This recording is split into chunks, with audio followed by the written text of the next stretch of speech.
at the request of Abel, am currently working on the 3-rotor. And in this case, it's something more safety than anything else, which of course, as you know me, I start losing interest in its safety. But when my life or other people's lives are at stake, I think that I gotta take that a little bit more seriously. So today's adventures include pulling off the turbo for the header. The the exhaust manifold has a crack in it, and it's causing some exhaust fumes to kick out, which could ultimately produce a fire, especially with combustible fluids and fuels in the same engine bay. The second thing is actually combustible fluids and fuels. My oil is having a bit of a problem, or one of the extra sensors I added is leaking around it. So check both of these out. For those of you interested in learning how to pull off your own turbo, this is generally the process for a massive single turbo. What you can see here, let's pull this back. This is a turbo feed line. Obviously, you need to feed it with oil. This is an older turbo that's a journal bearing, so there's no coolant used. I don't know if there's any ball bearings that are just oil fed, but maybe there are. But in this case, it's only oil in, and on the bottom side, oil out. Obviously, you can see I took the V-band off of here, and those with sharp eyes can tell that there's an exhaust leak happening around the V-band. You can actually see it when the camera focuses on this spot, and you can see exhaust coming out right there. So exhaust, 4 ports on the T6 flange, oil in, oil out, and then of course boost. There's the turbo out of the engine bay. It really doesn't look as intense. There's the exhaust manifold right there, obviously running over to my intercooler, exhaust manifold or downpipe down that way. So that leaves you with this. She doesn't look nearly as impressive sitting out of the car, but something you'll notice almost immediately is, you see that's all one big hole. Something the guys pointed out is that my turbo is a divided housing, exhaust housing. It's a 1.32 AR, area versus radius, well, area compared to radius, sort of exhaust housing. You can look up all the details on that, but it's a divided one, which gives some weird responses ultimately. And looking at this end, there is the beautiful 80mm. All right, there we go. The exhaust manifold is off of the 3-rotor. There's the 2 holes for my dual 44mm wastegates, and then all the heat shielding wrapped onto the 3 exhaust runners. Aaron Parker just figured out a really quick way to see how good my manifold is. That's pretty bad. That's hilarious. Look at that. Looks like some sort of like poltergeist, like haunted, scary. Abel's gonna flip out when he sees this.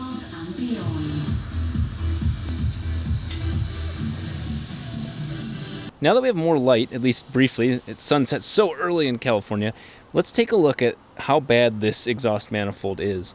And you can see very clearly with the light showing through it, with all that cracking, this is very impressive that this made it this long. Sadly, I expected it to last a little bit longer, but the word on the street is that if you have a custom welded exhaust manifold, it is not a lifetime product. Of course, you can see some of the interesting choices done in here. Of course, I can't knock anything anybody does on a manifold like this because I can't do it. So, good stuff there. What's most important, though, really, the most important thing, other than getting this to stay still, is this right here. You can see this thing is just dumping tons of exhaust out of the side of the flange. And of course, you're thinking, well, why don't you tighten it down more? I can, or let's take a look at what the real problem is. This flange is now warped. So if that was the only issue, though, Abel had suggested, even if that was just it, Abel had suggested taking it down and, of course, leveling that surface just a little bit, taking a couple mils off just to flatten the surface without trying to adjust how thick this is. But because of all the cracking down here, no go. It's done. This exhaust manifold is and has served its purpose. And if that wasn't bad enough, check this out. Oh, you see that little dot? That little out of focus light? Yep, that's from inside of the manifold. That's yet another hole in it.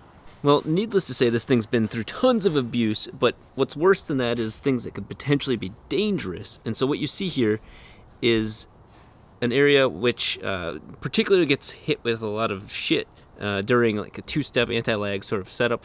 But the bad part about that is, if you think about it, this engine is tuned for all three. All three rotors, rotor 1, 2, and 3, are getting treated equally right now, which is a bad thing because rotor 1 is getting subjected to a lot of heat from the exhaust housing, the turbo exhaust housing, as well as some exhaust leaks, not only up here, but down here. You can actually see a little bit, you can see it more on the manifold, that there are some serious exhaust leaks coming from down here. So I have to swap exhaust manifolds, that's an absolute.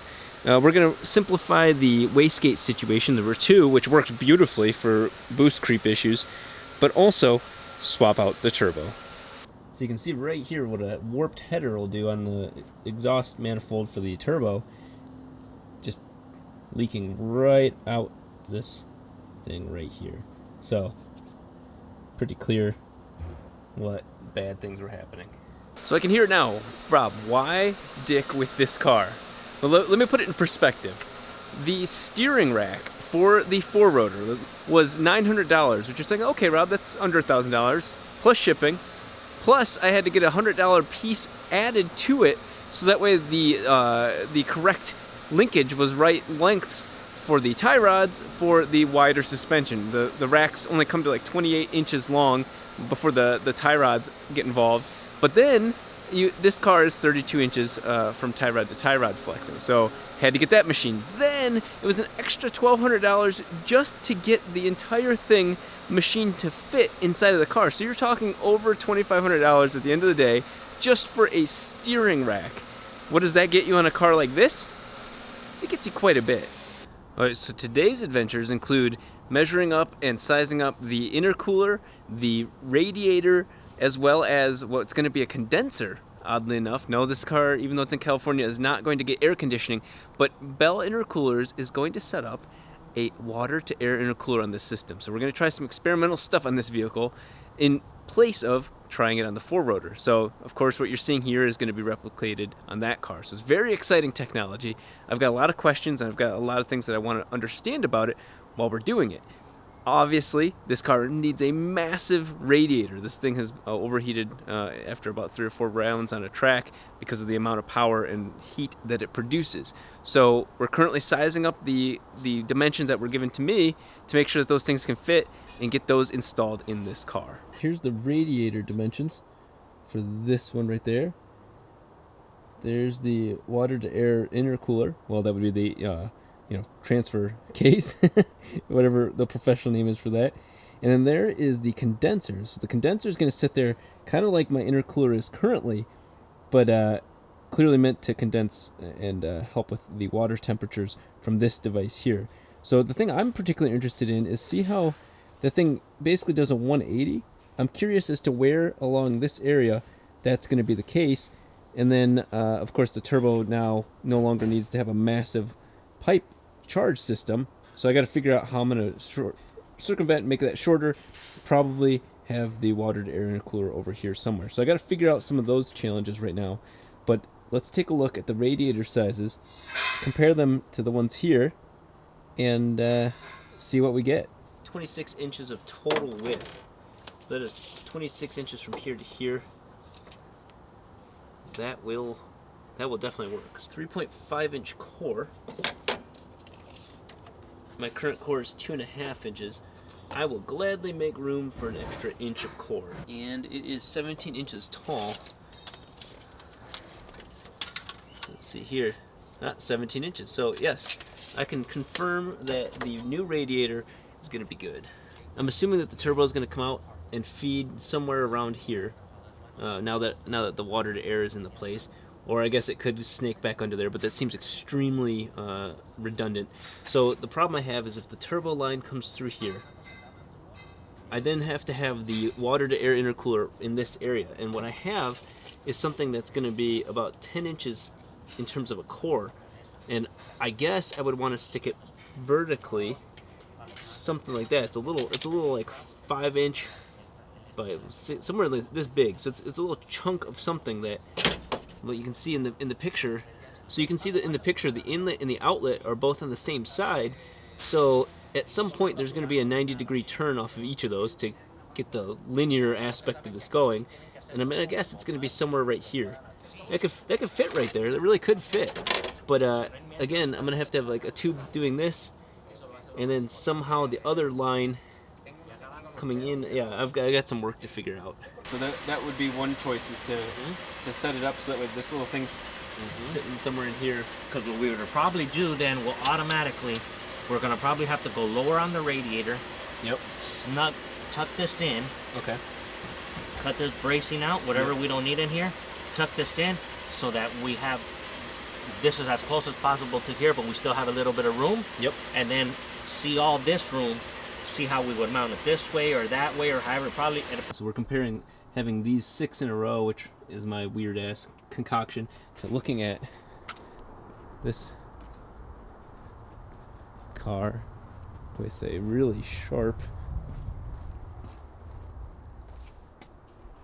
set up like that. So see, that's much cleaner. What's particularly exciting is this is the sign of good things to come. You know me, and I turn a negative, such as all the negatives here, and safety hazards, into a positive. So what you're about to see is the beginning of the next step of the life of the 3-rotor. So the next video and the next couple videos follow the journey of making this thing into one mean spaghetti eating machine.